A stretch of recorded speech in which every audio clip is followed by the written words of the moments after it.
Bismillahirrahmanirrahim. Assalamualaikum warahmatullahi wabarakatuh. Alhamdulillahirabbil alamin. Hamdan yuwafi ni'amahu wa yukafi mazidah kama yuhibbu rabbuna wa yardah. Wa asyhadu an la ilaha illallah wahdahu la syarikalah wa asyhadu anna Muhammadan abduhu wa rasuluhu la nabiyya ba'dah. Teman-teman yang dirahmati Allah, para pemirsa Mufid TV Official atau Muflis Safitra Official, baik yang menyimak di Facebook maupun di YouTube, kita bersyukur kepada Allah pada hari ini bisa bertemu kembali dalam kajian The Wonderful Sahabiyat. Dan pada hari ini insya Allah kita akan baca sedikit cerita tentang salah satu dari istri Nabi, salah satu ummahatul mukminin, yaitu Ummu Salamah radhiyallahu anha. Di buku yang kita baca ada di halaman 42.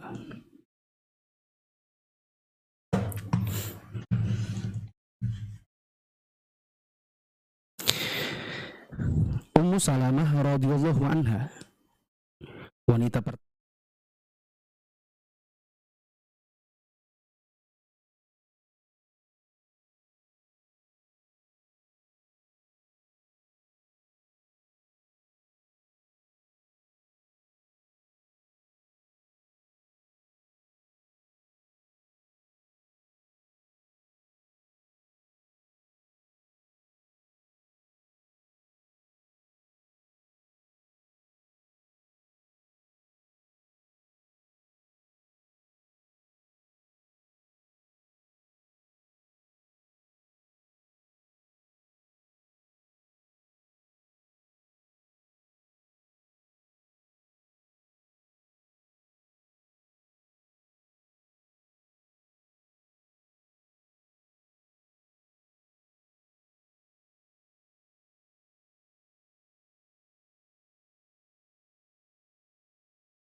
adalah Suhail, dan ada yang mengatakan bapaknya ini adalah Hudzaifah.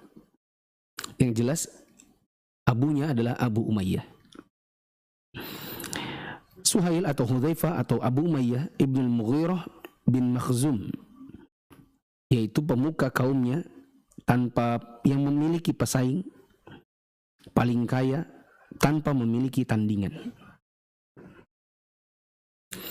Dikenal dengan kedermawanannya yang hebat, bapaknya ini, dan kemurahan hatinya yang lapang, sehingga dia juga dikenal sebagai Zadur Raqib. Zadur Raqib itu zat artinya bekal. Ar-Raqib di sini para penunggang, yang ini maksudnya adalah musafir.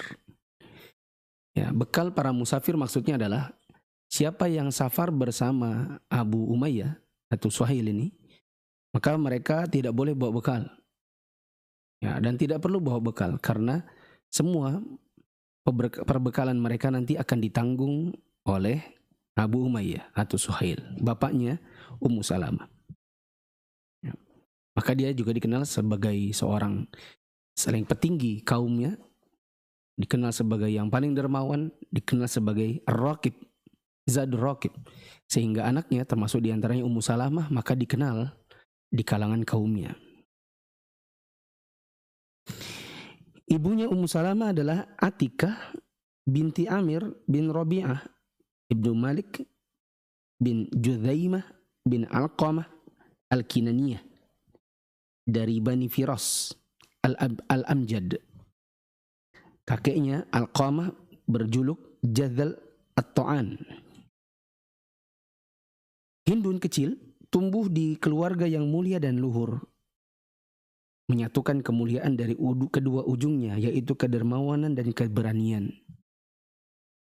Sejak kecil dan remaja dia dianggap sebagai wanita yang memiliki kepribadian yang kuat, sehingga dia dihormati oleh orang-orang di sekitarnya.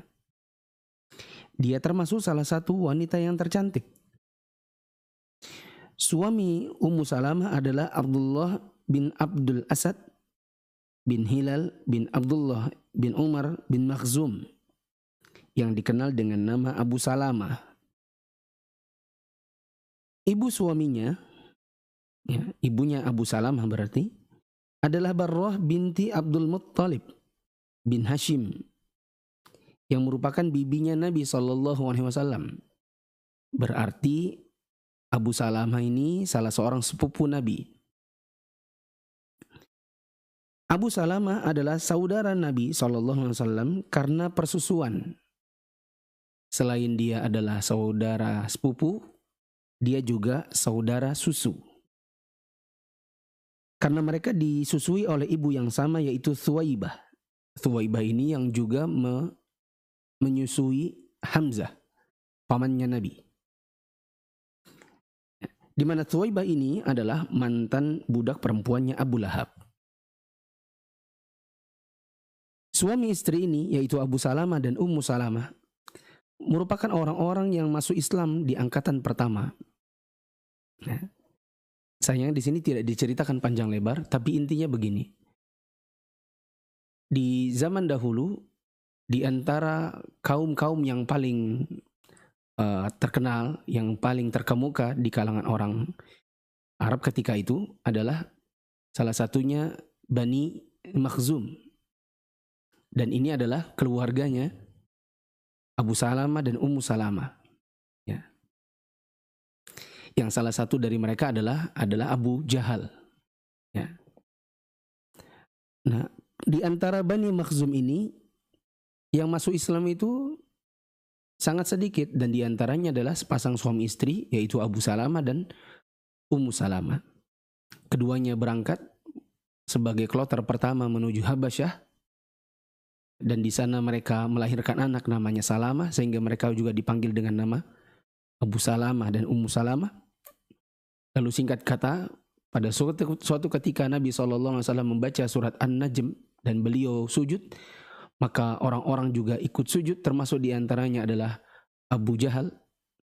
Lalu tersebarlah isu bahwa Abu Jahal juga sudah masuk Islam karena ikut-ikutan sujud dalam peristiwa Nabi SAW membaca surat An-Najm. Ya. Akhirnya membuat orang-orang yang sedang di Habasyah, diantaranya adalah Abu Salamah dan Ummu Salamah yang kebetulan satu kabilah atau satu suku dengan Abu Jahal, jadi semangat. Oh, Masya Allah, paman paling kejam, orang yang paling sadis di antara Bani Makhzum sudah masuk Islam. Yuk pulang. Akhirnya ikut-ikutan mendengar isu ini, kedua-duanya Abu Salamah dan Ummu Salamah pulang ke kota Madinah. Ke kota Mekah. Ya, dan sampai di sana ternyata Abu Jahal ya, dia tidak masuk Islam, tapi karena itu fitrahnya dia ikut-ikutan sujud. Ya, lalu dia mengingkari apa yang terjadi ketika itu, dan akhirnya menetaplah untuk sementara Abu Salamah dan Ummu Salamah di kota Mekah sampai ada hijrah yang berikutnya, yaitu ke kota Madinah. Mari kita baca lagi. Manakala negara Islam berdiri di Madinah dan jihad melawan musuh-musuh Islam diumumkan, Abu Salamah masuk dalam barisan mujahidin di jalan Allah di bawah panji Rasulullah SAW menerjuni di medan perang. Memperlihatkan perjuangan yang gagah berani. Di perang Badar dia mencatatkan kiprahnya. Bumi Uhud mengenalinya karena dia sempat membasahi bumi Uhud itu dengan tetesan darahnya yang suci. Hari itu dia terluka parah, luka yang hampir mengambil hidupnya. Hanya saja Allah berkenan menyembuhkannya karena Allah menakdirkannya untuk meninggal di hari yang lain. Sebelum perang Badar, Rasulullah SAW berangkat ke perang Dhu al-Ushairah pada bulan Jumadil Ula tahun 2 Hijriyah. Dalam perang ini Rasulullah SAW menjalin perjanjian damai dengan Bani Mudlij dan sekutu mereka yaitu Bani Damrah, dan Rasulullah SAW menunjuk Abu Salamah untuk mengambil alih Madinah selama keberangkatan beliau. Pasca perang Uhud, ada pihak yang hendak mengusik Rasulullah SAW dan Islam. Beliau mendengar bahwa Bani Asad menyusun kekuatan untuk menyerang Nabi SAW dan kaum muslimin di markas mereka, yaitu di kota Madinah. Saat itu Rasulullah SAW memanggil Abu Salamah. Beliau berkata kepadanya, pimpinlah pasukan ini. Nabi SAW memberikan panji kepadanya. Beliau bersabda, berangkatlah hingga kamu datang ke daerah Bani Asad dan seranglah mereka. Abu Salamah memimpin 150-an pasukan. Mereka berjalan hingga mereka tiba di tempat terdekat dari mata air Bani Asad. Kaum muslimin merampas ternak-ternak mereka kemudian kembali ke Madinah setelah beberapa belas malam. Ketika Abu Salamah masuk ke kota Madinah, pulang dari perang melawan Bani Asad ini, luka yang pernah didapatnya waktu di perang Uhud, yang sudah disebutkan di paragraf sebelumnya, luka ini kambuh. Padahal sebelumnya dia menyangka lukanya sudah sembuh. Maka karena luka tersebut, Abu Salamah wafat pada saat Jumadil Akhir, menyisakan 3 malam tahun 4 Hijriyah, dan ada yang berkata tahun 3 Hijriyah.